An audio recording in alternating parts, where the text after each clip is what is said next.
and welcome back to the channel. I'm the boy who lived twice, and today we're going to be talking about the single most broken thing I learned about linear algebra. Basically, there's dark magic that gets us to a conclusion that we can then prove in like 30 seconds, but it's incorrect. Let's go. So, analytical regression fit.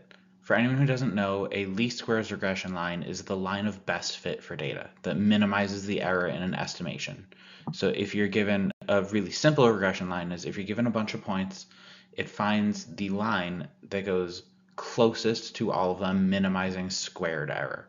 So it minimizes differences between the estimation for a given value of x and the actual observed y value.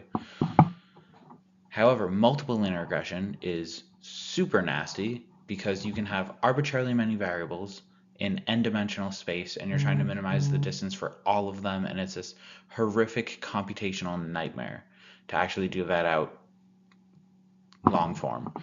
So it feels way too good to be true. But there is a closed form way to calculate the coefficients for the line of best fit on arbitrarily many variables. This feels like straight up magic. The coefficients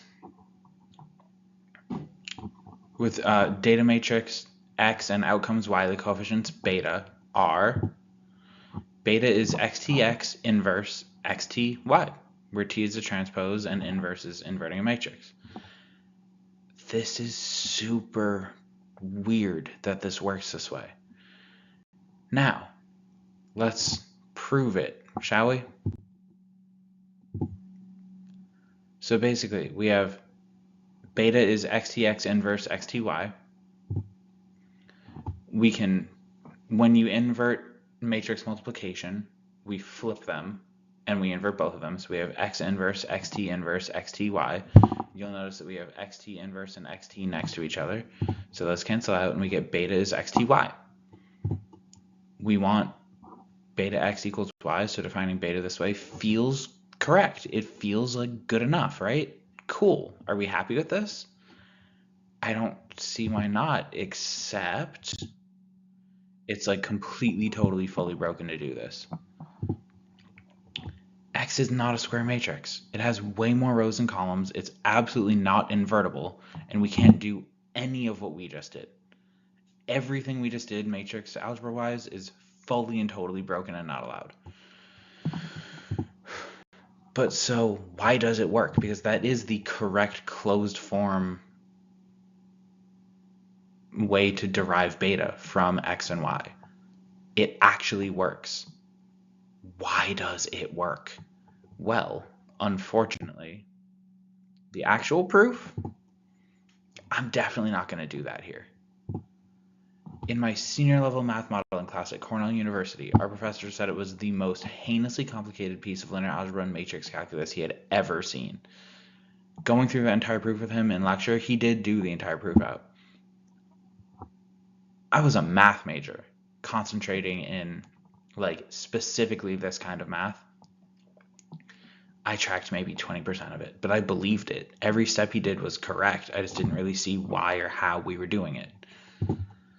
I will post a link to that lecture in the description, but the entire world of data science just accepts it. The work has been done. It has been proven. It is a result that we all accept and use. It is a super clean, efficient way to find the coefficients beta for the multiple linear regression fit. Sorry. So in summary, the actual proof is horrifying and awful, and basically only the most dedicated people in the entire world would actually do it out from scratch. Thank you to the professors who did and showed me, because now I can really believe it, really believe it without ever having to do that again. So thank you to the people who care enough to do that out. There is, however, a super satisfying, seemingly correct way that you can show it very quickly. The one I showed you with matrix algebra that is not correct because that matrix is not invertible, but it feels like it works, and you at least can convince yourself that it should work that way, even though you know it doesn't. And basically, if you show people that, no one's going to object. It's really close. So what we do here is we assume the conclusion, we work backwards, and, well, I know that's not correct and you're never supposed to do it, but sometimes stuff just works, and that's pretty cool. It feels like dark magic. It feels like we made a deal with the devil or something to get this, but hey, it's a cool result. For what it's worth, I hate it too. I like math. I like proving things. I like rigor. This is very not that. Well, if you enjoyed this kind of thought, please like and subscribe, and I'll see you next time. Have a good one. Bye.